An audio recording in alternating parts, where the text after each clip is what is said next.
Buenos días a todos, gracias por vuestra asistencia y a esta nueva modalidad de nuevo aforo que tenemos después de las últimas normas que se nos da desde arriba de mantener el 30%.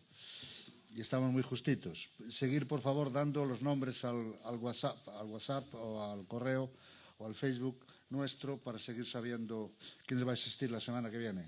Como veis, no están los niños hoy, al menos niños de 10 años para abajo.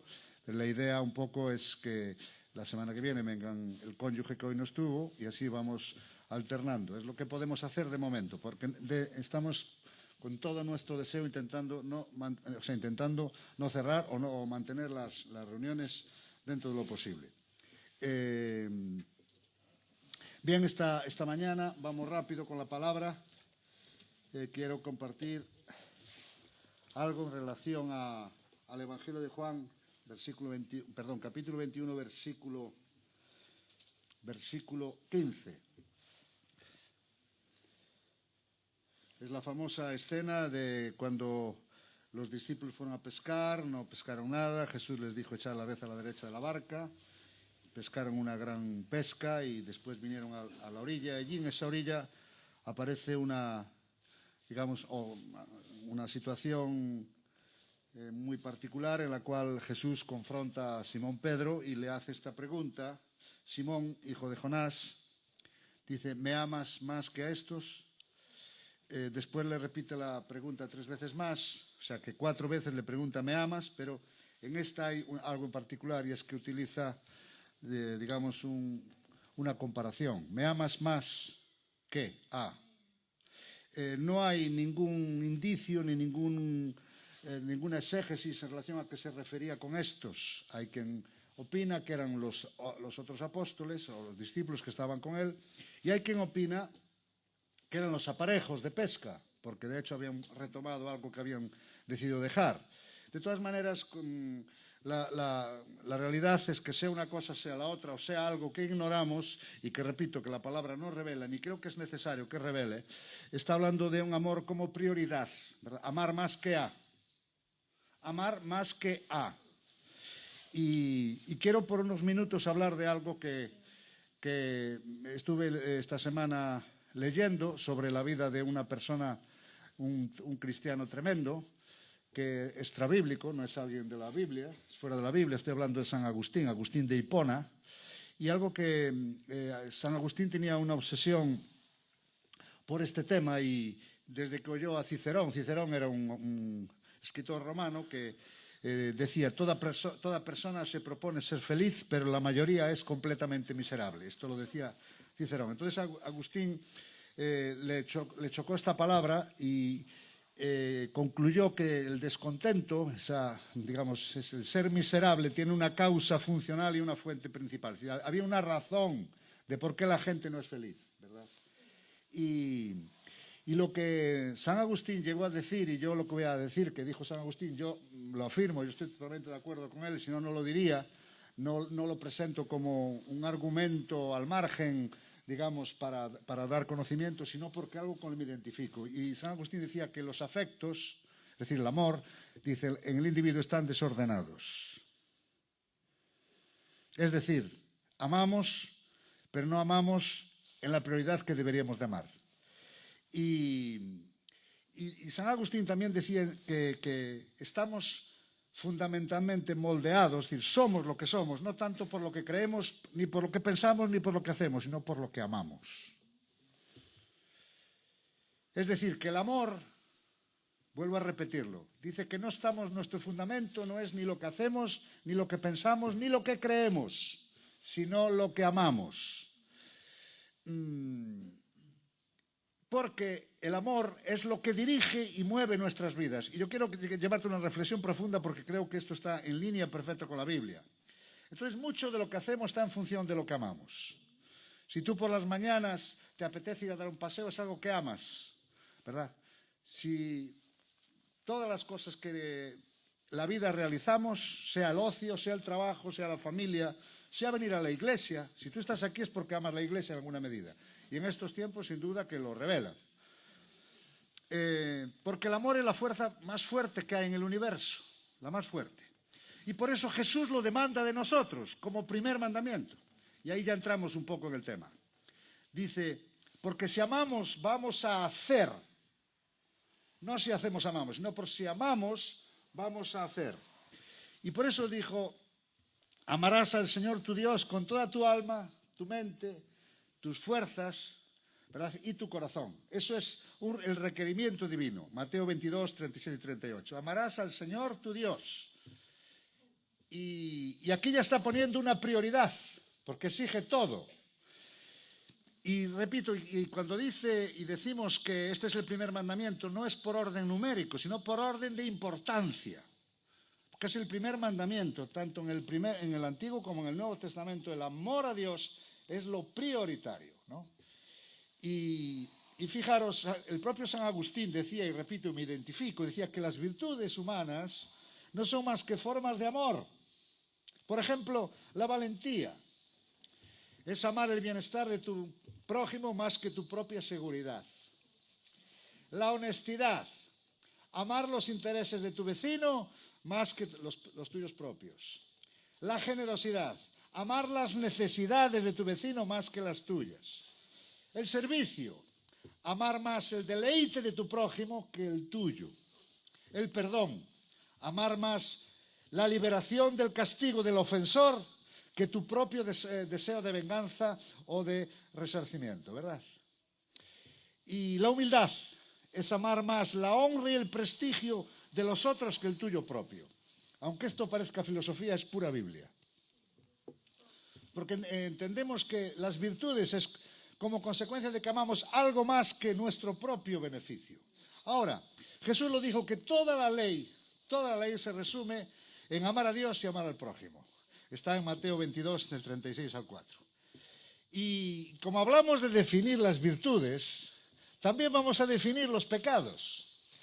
Por ejemplo, la injusticia, que es la consecuencia de alguien que ama más su prosperidad que la de otro. Es la razón de que haya países ricos y países pobres. La mentira, amas más protegerte a ti que tus errores. La envidia, amas más lo que tú tienes que lo que otros tienen. La crítica, murmuración y rencillas, etcétera, etcétera. Amas más tu imagen que la del prójimo. El orgullo, amas más tus razones que las del prójimo. Pecados sexuales, lascivia, etcétera, etcétera. Amas más tu placer propio que vivir en una pureza sexual. Idolatría. Amas aquellos ídolos que te benefician más que a Dios mismo, nuestro gran benefactor.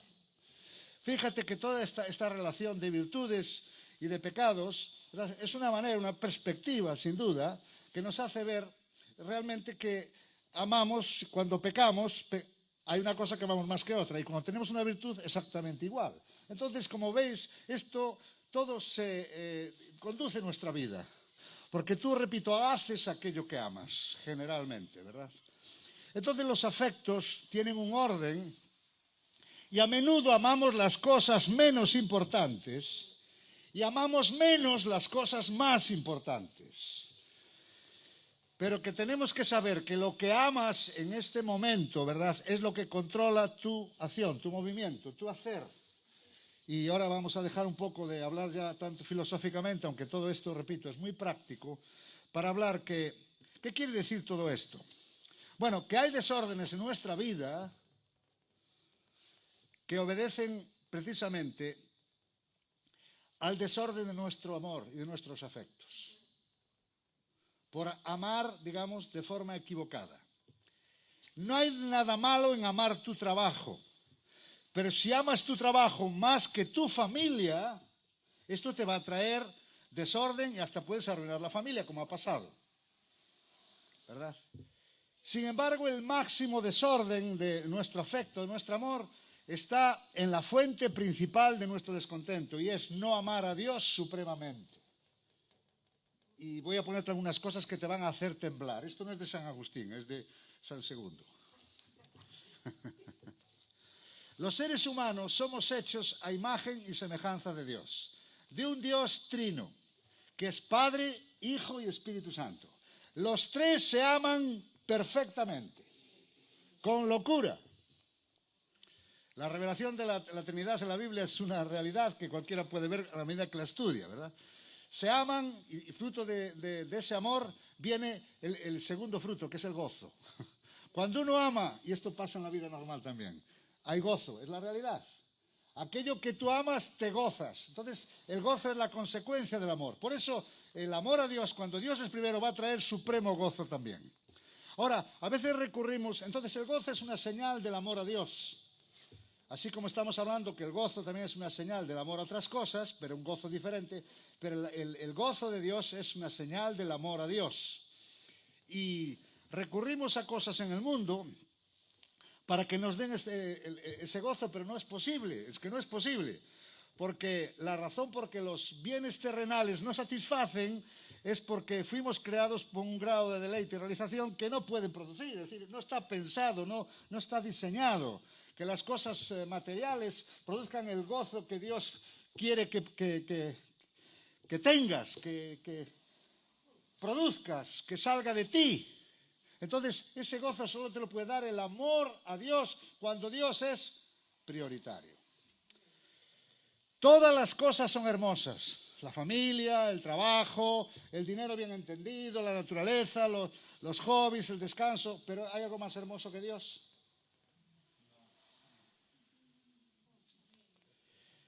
Nos perjudicamos a nosotros mismos cuando amamos a alguien más que a Dios. Ejemplo, si amas a tus hijos más que a Dios, vas a depender de ellos para tu felicidad y seguridad. El día que se den la vuelta por cualquier circunstancia, que lo vas a pagar eres tú.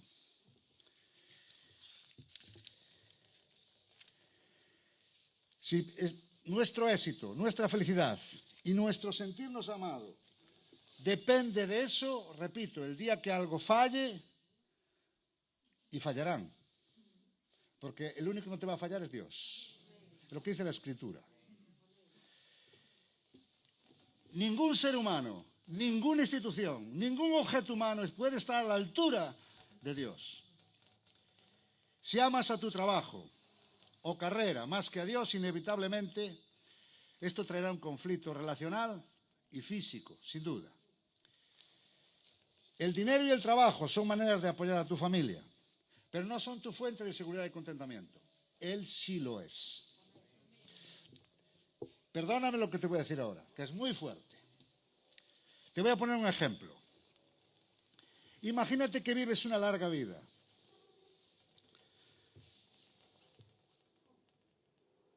Y tienes que enterrar a todos tus seres queridos.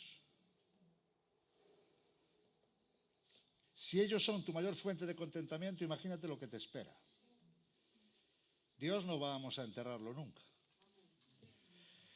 Pero si aprendes a amar a Dios aún más que a ellos, si aprendes a amar a Dios, tu mayor fuente de consuelo y de gozo, más que a ellos, cuando venga lo que venga, no digo que no vas a pasar un luto y un duelo, pero no va a ser lo mismo. Pero si tu vida ha estado enfocado en eso, en amar eso sobre todo, más que a Dios, cuando te falte, prepárate, ponte el cinto de seguridad. Prepárate. Esto es lo que Dios nos está advirtiendo, ¿verdad? Dios no es un egoísta que dice, amarme a mí porque yo soy el mejor. No, está diciendo que amar las cosas de la vida, aún las legítimas, aún las más legítimas, como el trabajo, la familia, los hijos. No, la Biblia no dice que no dejes de amarlos, no. Pero dice que no pueden estar por encima de Dios. Si aprendes a amar a Dios por encima de todas esas cosas, Dios, que es tu mayor fuente de consuelo, de esperanza y de gozo, nunca te será arrebatado la fuerza, el ánimo, la vida, el gozo y la alegría que Él te da. Nunca. Evidentemente eso no es independiente del hecho de que las cosas que tú amas te traigan dolor. Eso nos pasa hasta cuando perdemos la cartera. Pero pasa. Romanos 8:31, fíjate lo que dice.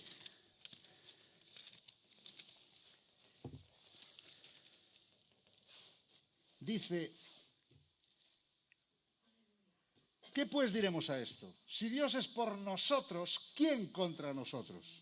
No sé por qué este texto nunca lo habíamos entendido así. Y dice, en el 33, perdón, vamos a ir al 35. ¿Quién nos separará del amor de Cristo? Fíjate, ¿quién nos separará del amor de Cristo? Tribulación, angustia, persecución, hambre, desnudez, peligro o espada. Dice, por causa de ti somos muertos todo el tiempo, somos contados como ovejas de matadero. Antes, en todas estas cosas, somos más que vencedores por medio de aquel que nos amó. Por lo cual, estoy seguro que ni la muerte, ni la vida, ni principados, ni potestades, ni lo presente ni lo porvenir, dice, ni lo alto ni lo profundo, ni ninguna otra cosa creada nos podrá separar del amor de Dios. Nunca había entendido este texto hasta hoy que lo estoy diciendo.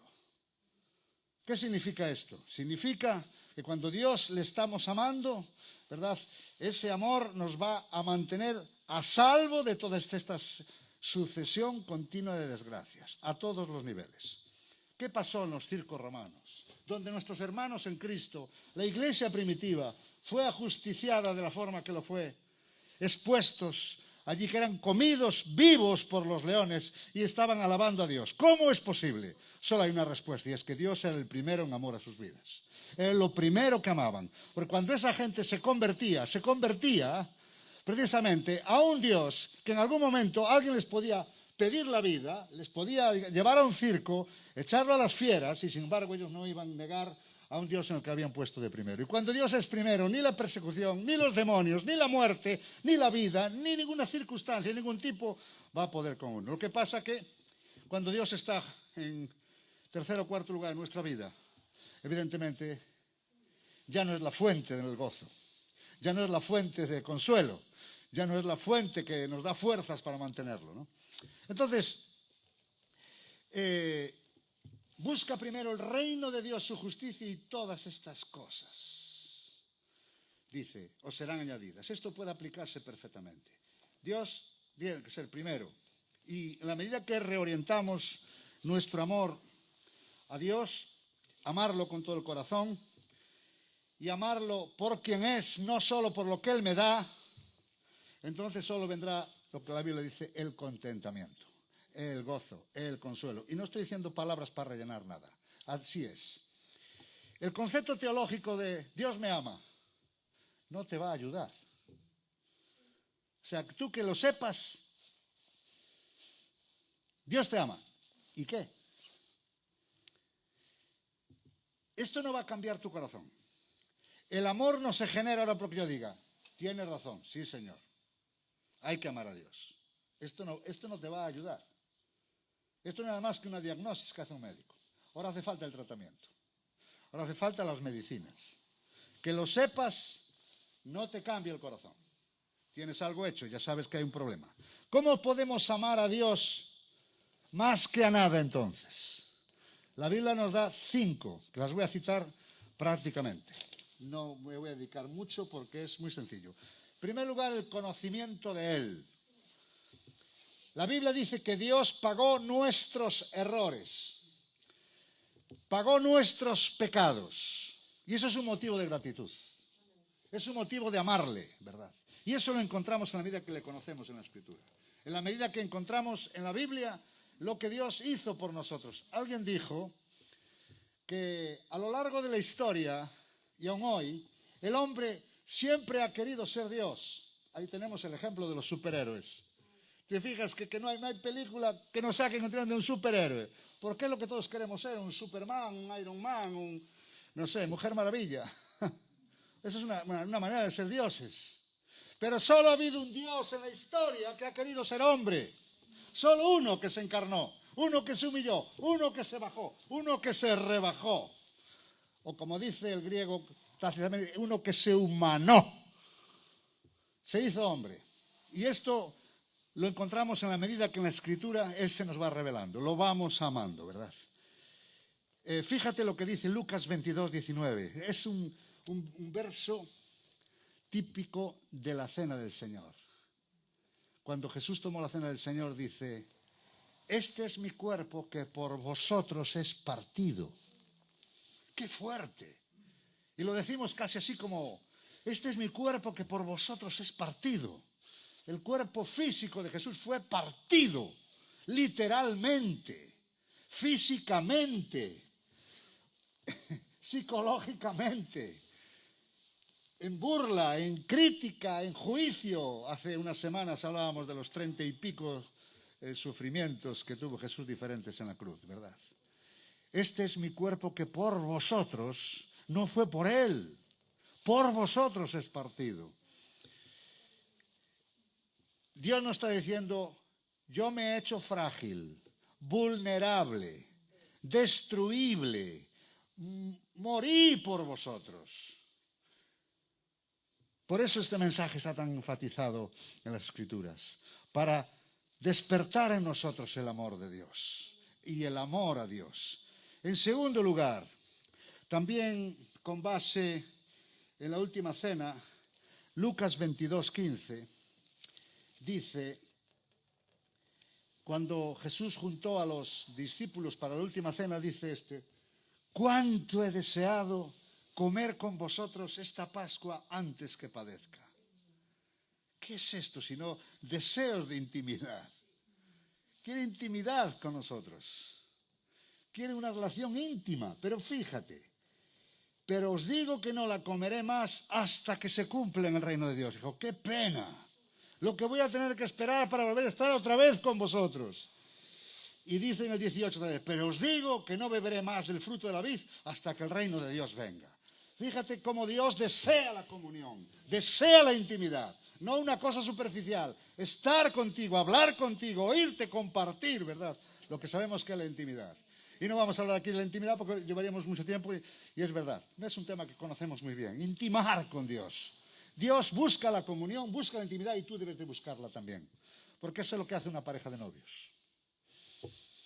Verse, amarse, comunicarse, conocerse. En tercer lugar, hablamos del conocimiento y la intimidad. En tercer lugar, dice Juan 14:21, el que tiene mis mandamientos y los guarda, ese es el que me ama.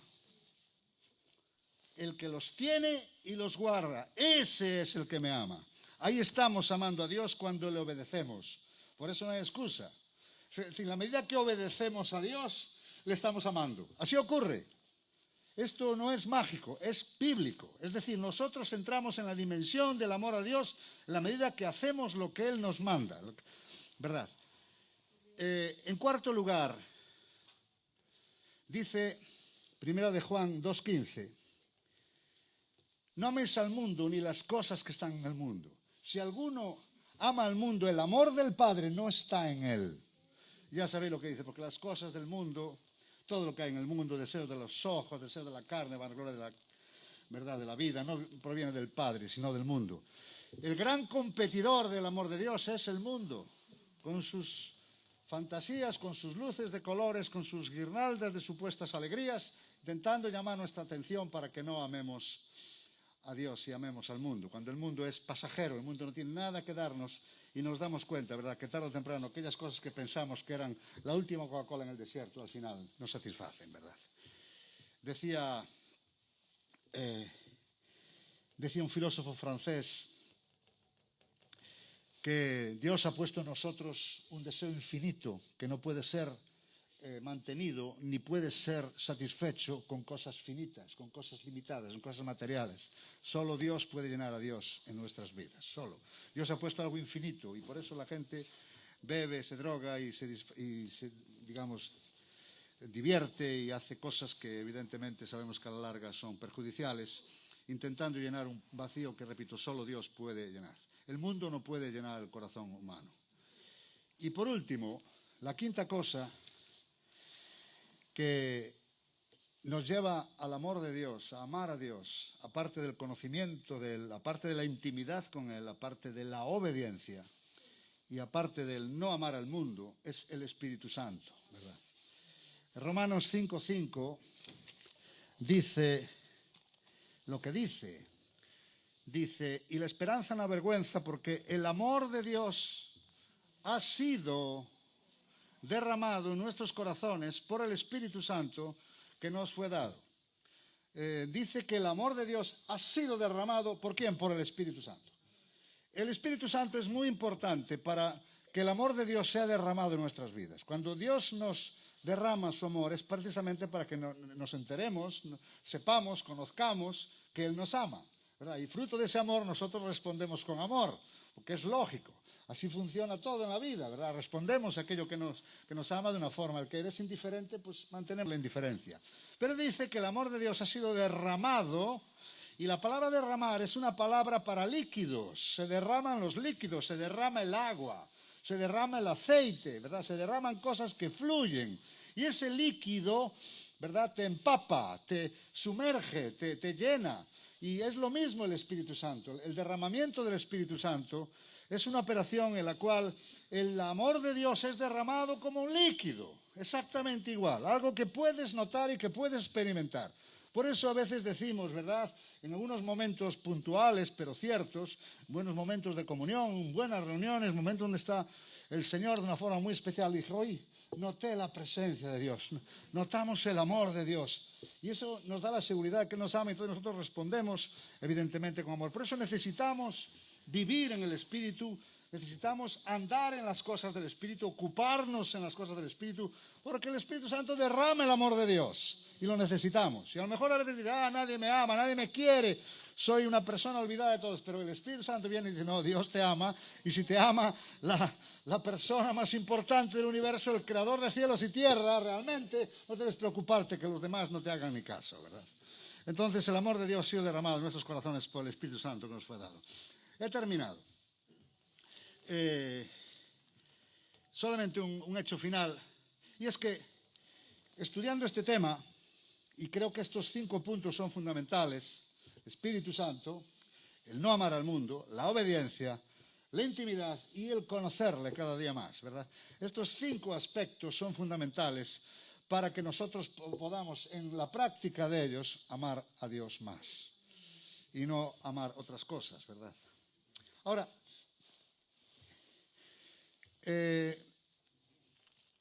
hay una expresión en la Escritura. Quiero leeros el principio del Evangelio de Lucas, pero el principio de todos. Y yo nunca había observado, o nunca me di cuenta, de que la carta de Lucas no está dedicada a nadie, a ningún grupo, a ninguna iglesia, está dedicada a una persona. No sé si tú lo sabías. Y está en el versículo 3. Dice, me ha parecido también a mí, después de haber investigado con diligencia todas las cosas de su origen, escribírtelas por orden, oh excelentísimo Teófilo. Teófilo. Pero si vamos a Hechos capítulo 1, diráis que tiene que ver esto con la predicación. Tiene mucho que ver. En Hechos capítulo 1 dice, en el primer tratado, es decir, en el Evangelio, porque Hechos se le atribuye a Lucas también, el primer tratado, oh Teófilo, de nuevo va a estar Lucas aquí, Teófilo. O sea, Lucas escribió 2 libros, el Evangelio de Lucas y el libro de los Hechos. Los 2 libros son dedicados a un tal Teófilo. No hace falta saber mucho griego para entender que Teo es Dios y Filo es amor. Entonces el significado de Teófilo es el que ama a Dios. Y deciros que, ¿por qué la Escritura deja que estos 2 libros fundamentales, y ahora voy a hablar un poco de ellos, dediquen o estén dedicados a una persona que no era un discípulo, no se sabe de él, y sí, pero tenía un nombre muy singular? Y yo creo que el Espíritu Santo está alargando un mensaje, porque lo histórico es una cosa y lo profético es muy diferente. Y es que el Evangelio de Lucas ha sido llamado, no por los cristianos, también por los cristianos, el libro más hermoso del mundo, una obra maestra del griego según todos los eruditos y aún eruditos seculares. Es una obra maestra que presenta a Jesús de forma excelente. Ya lo hemos hablado. El Evangelio de Lucas es un evangelio detallado, exhaustivo. Viene lo que otros no dicen. Y Hechos se considera la obra más ambiciosa de la Iglesia en el sentido de que expresa lo que era la Iglesia primitiva y lo que ocurrió. Ahora, cuando Lucas estaba pensando en Teófilo, a quien le dedicó estos 2 libros, él estaba pensando en una persona, pero el Espíritu Santo estaba pensando en aquellos que aman a Dios de una forma especial. Por eso les dedicó 2 libros especiales. Porque cuando hay alguien que ama de forma especial a Dios, hay un mensaje especial de un Dios que lo tiene como especial. Por ejemplo, David. David dice que era alguien conforme al corazón de Dios. Y es una persona que cometió muchos errores. Pero sin embargo, era alguien que amaba a Dios. Juan, el apóstol Juan, precisamente es un personaje que dice que era el discípulo amado. Siempre estaba recostado con Jesús. Y fíjate cómo el Señor le tenía siempre una deferencia especial, porque hay algo especial, hay un mensaje especial, porque hay una mirada especial, así lo denomino yo, para aquellos teófilos, aquellos que aman a Dios. Pero la cosa no queda ahí. Aún hay una segunda cosa. Y es que el libro de los Hechos no es un libro de la historia de Jesús. Jesús aparece en el primer capítulo, pero aparece como retirándose. Es un libro que habla de la iglesia, de los discípulos. Y no es Jesús, sino es que es la iglesia que hace estos hechos asombrosos. Y yo concluyo que Juan 14:21, que es un texto que cité antes, la primera parte, quiero citar la segunda. El que tiene mis mandamientos y los guarda, concluimos, ese es el que me ama. Pero dice, y el que me ama, yo le amaré y me manifestaré. Entonces entendemos por qué el libro de los Hechos, y por qué Teófilo te ama a Dios, y por qué Lucas, por qué el Espíritu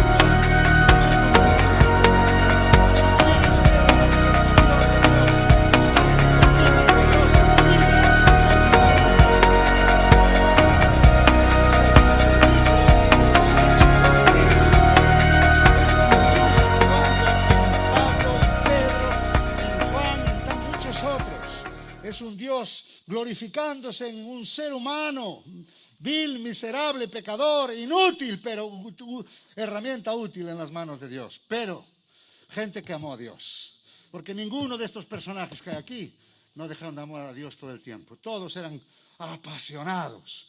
Pedro, Pablo, Juan, todos aquellos, ¿verdad? Personajes de 10. Y aún te voy a decir una última cosa. Fíjate la expresión, oh Teófilo. No se ve mucho en la Biblia, el oh Teófilo. Pero esto lo subraya concretamente en el segundo libro, el oh Teófilo, con lo que dice en el primero, excelentísimo Teófilo. Este no era un personajillo. Solo hay 3 excelentísimos en la Biblia. Teófilo, Félix y Festo. Los 3 gobernadores o personas de autoridad. ¿Qué mensaje te manda aquí? Pues también con los teófilos son personas de autoridad. Y también si queremos experimentar la autoridad de Dios, la autoridad sobre principados, potestades, enfermedades, lo que sea, tenemos que ser como Pablo, que era conocido hasta en los infiernos, porque era un hombre que tenía toda la autoridad del Padre, del Hijo y del Espíritu Santo, toda la autoridad de Dios, pero era un hombre apasionado por Dios. Dios os bendiga, hermanos. Que el mensaje nos sirva. Amar a Dios es lo primero, lo más importante, lo sublime y lo único que realmente Dios requiere de nosotros para poder experimentar todas estas cosas que hemos estado hablando. Que nuestro conocimiento de Él crezca cada día. No te paralices, intima con Él. No porque lo necesites, porque Dios quiere intimar también contigo, ¿verdad? Recuerda que el mundo es una engañifa. El propósito, como siempre, es competir con el amor de Dios. Sé obediente, porque el que cumple, el que guarda los mandamientos, los tiene y los guarda, ese es el que me ama. Y por último, llénate del Espíritu Santo. Cada vez que te llenes de Él, un derramamiento, como un baño, ¿verdad? Como un fluir, ¿verdad? Una caída en bloque, ¿verdad? Como No sé si alguna vez te cogió una ola y te papó todo, a mí me ha ocurrido, pescando me ha pasado más de una vez. Y esa sensación es inolvidable. Imagínate una ola que te cubre del amor de Dios. Eso supera todos los placeres, ¿verdad? Y recuerda que Dios anda buscando teófilos, personas especiales que aman a Dios, sobre las cuales manifestarse y sobre las cuales Él pueda dejar su autoridad. Oramos y terminamos. Padre, en el nombre de Jesucristo, gracias por tu palabra, gracias por tu amor por encima de todo, Señor. No queremos ser ingratos, no queremos ser ausentes ni indiferentes al hecho de que un día tú viniste, te humanaste, te hiciste hombre, te encarnaste, dejaste tu gloria, tus ángeles, tu poder, tu autoridad, todas aquellas miríadas y miríadas de querubines que te adoraban y viniste aquí a sumergirte en un mundo lleno de suciedad, de inmundicia y de rebeldía. Y sin embargo viniste a morir por nosotros. Señor, hoy te decimos que queremos amarte, que si no te amamos lo suficiente queremos amarte más, queremos ponerte por encima de todas aquellas cosas, aunque parezcan y sean buenas, que lo son, pero mucho más y mucho más hermoso, mucho más bueno, mucho más digno eres tú, Señor. Y nos quebrantamos delante de ti y te pedimos que nos ayudes, Señor Jesús, nos ayudes a cumplir ese mandamiento de amar a Dios sobre todas las cosas, todo corazón, alma, mente y entendimiento, Señor Jesús. Amarlo al Dios que nos creó, al Dios que nos hizo a su imagen y semejanza, Señor.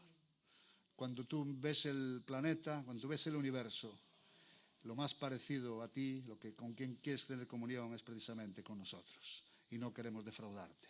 Ayúdanos y guárdanos del mal, guárdanos del mundo, Señor. Guárdanos de la superficialidad. Guárdanos de amarte a secas, Señor. Queremos amarte más que a todos, Señor. Y a todos, Padre. Aunque cueste.